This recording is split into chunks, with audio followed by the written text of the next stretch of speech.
Pierre Sarkozy est né le 24 juin 1985 à Neuilly-sur-Seine, dans cette banlieue cossue de Paris, où les immeubles haussmanniens côtoient que les cliniques privées et les jardins clos.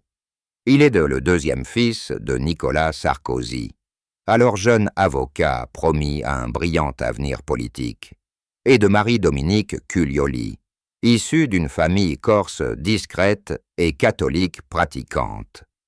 Dès sa venue au monde, l'enfant porte déjà un nom qui pèse plus lourd que n'importe quel héritage matériel.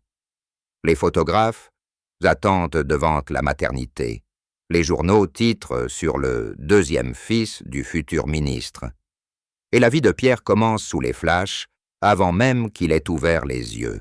L'enfance se déroule entre l'appartement familial de Neuilly et la maison corse de Marie-Dominique, à Bonifacio, où l'on parle encore le dialecte, et où les cousins ignorent tout de l'ambition présidentielle qui gronde déjà à Paris.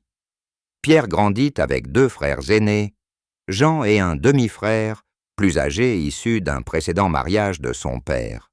Mais c'est lui qui, très tôt, choisit la musique comme refuge. À 10 ans, il passe des heures dans sa chambre à sampler des vinyles de hip-hop américain sur un petit Akai, à découper des boucles de James Brown et de Public Enemy. Ses professeurs du collège Saint-Louis de Gonzague se souviennent d'un garçon poli, presque pré-effacé, qui rendait des devoirs impeccables, mais semblait ailleurs, comme s'il écoutait en permanence une fréquence que personne d'autre ne captait. Quand Nicolas Sarkozy devient ministre de l'Intérieur en 2002, la sécurité autour de la famille se resserre. Pierre a 17 ans. Il sort moins, porte des casquettes enfoncées jusqu'aux yeux, change de trottoir quand il aperçoit un objectif. Il obtient son baccalauréat scientifique avec mention, puis s'inscrit à la faculté de droit d'Assas parce qu'on attend de lui qu'il suive la voie paternelle. Il n'y reste qu'un semestre. Les amphithéâtres sentent le vieux papier et l'ambition froide. Lui n'entend que des basses imaginaires. Il abandonne tout et s'enferme dans un petit studio du 19e arrondissement loué sous un faux nom. Il y passe des nuits entières, à produire des beats, à apprendre le logiciel Ableton, comme d'autres apprennent une langue étrangère pour survivre. En 2005, il sort son premier maxi sous le pseudonyme Mosey.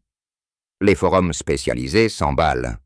Le son est sale new-yorkais, avec des samples de vieux films français des années 70 qui rendent l'ensemble étrangement mélancolique. Quelques DJ parisiens le passent au Rex Club et au Social Club. Les blogs parlent d'un nouveau talent, puis quelqu'un fait le lien avec le nom de famille. En quelques heures, les articles passent de si Mossé, la révélation française, à le fils de Nicolas Sarkozy se lance dans le rap. Les commentaires deviennent cruels. C'est son père qui lui a payé le studio, sans le nom. Il mixerait dans des bars de banlieue. Pierre lit tout, la nuit, assis par terre, les yeux rougis. Il pleure pour la première fois depuis l'enfance.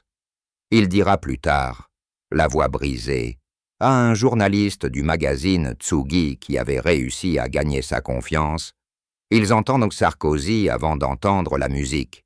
Ils entendent le pouvoir, l'argent, l'Élysée. Moi je n'ai que des samples et des larmes. Il change à nouveau de nom de scène et devient DJ P-Square, puis simplement P. Il refuse les plateaux télé, décline les invitations des matinales qui veulent le fils prodigue devenu artiste. Il joue dans des clubs berlinois sous un casque intégral, dans des warehouses londoniennes où personne ne parle français. Il produit pour des rappeurs américains qui ignorent tout de son arbre généalogique. Il travaillait avec des artistes coréens, brésiliens, sud-africains, partout où le nom Sarkozy ne veut se rien dire. Il accumule les miles, les nuits blanches, les cachets sans si, en liquide. Il rentre à Paris seulement pour voir sa mère, qui l'attend avec des canistrelli et des questions qu'elle ne pose jamais vraiment. En 2007, quand son père est élu président de la République, Pierre a 22 ans.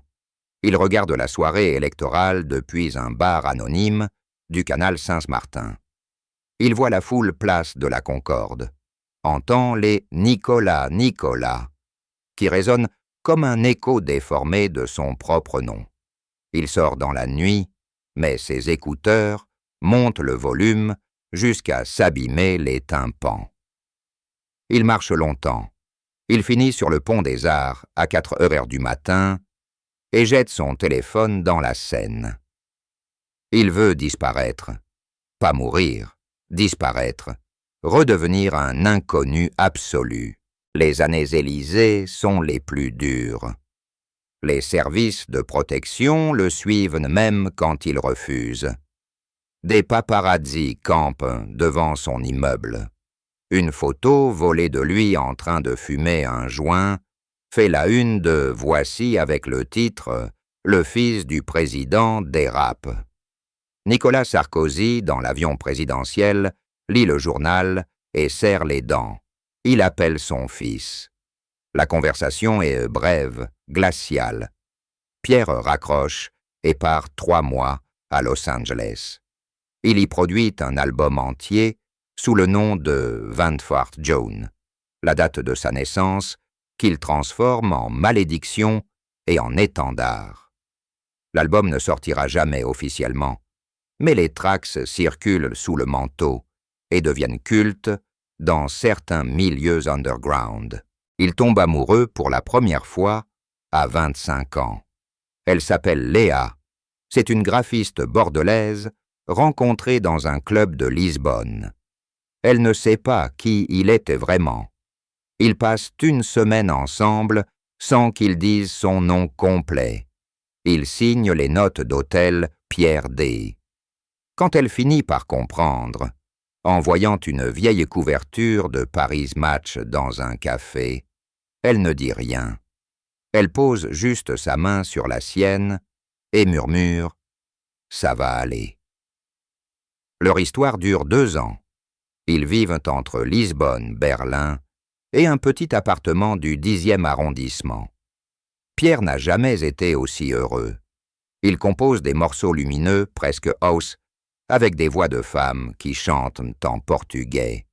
Puis un magazine People publie des photos d'eux à la sortie d'un restaurant. Le titre est impitoyable. Le fils caché de Sarkozy, enfin amoureux. Léa reçoit des appels de journalistes, des propositions d'argent pour raconter la vérité. Elle pleure dans la cuisine. Pierre fait ses valises le soir même. Il lui laisse une lettre. « Je t'aime trop pour te faire vivre ça ». Il disparaît à nouveau. Depuis, il n'a plus vraiment laissé personne entrer. Il y a eu des aventures, des nuits, des corps croisés dans des afters, à Tbilissi ou à Mexico. Mais jamais plus de quelques semaines. Il dit dans une interview rare, accordée à Trax Magazine en 2018, les yeux fixés sur ses chaussures. J'apprends à aimer sans avoir besoin de prouver quoi que ce soit. Ni à elle, ni au monde, ni à mon père. Il a 33 ans et parle déjà comme un homme qui a vieilli trop vite. En 2012, quand Nicolas Sarkozy perd l'élection présidentielle, Pierre est à Ibiza. Il joue dans une villa privée pour un anniversaire russe. À 5 heures du matin, il reçoit un SMS de son frère Jean. C'est fini. Il reste immobile sur la terrasse face à la mer qui commence à bleuir. Pour la première fois, il ressent quelque chose qui ressemble à du soulagement. Le monstre médiatique va peut-être enfin se calmer. Il se trompe. Les années suivantes seront celles du clan Sarkozy, des livres, des procès, des rebondissements.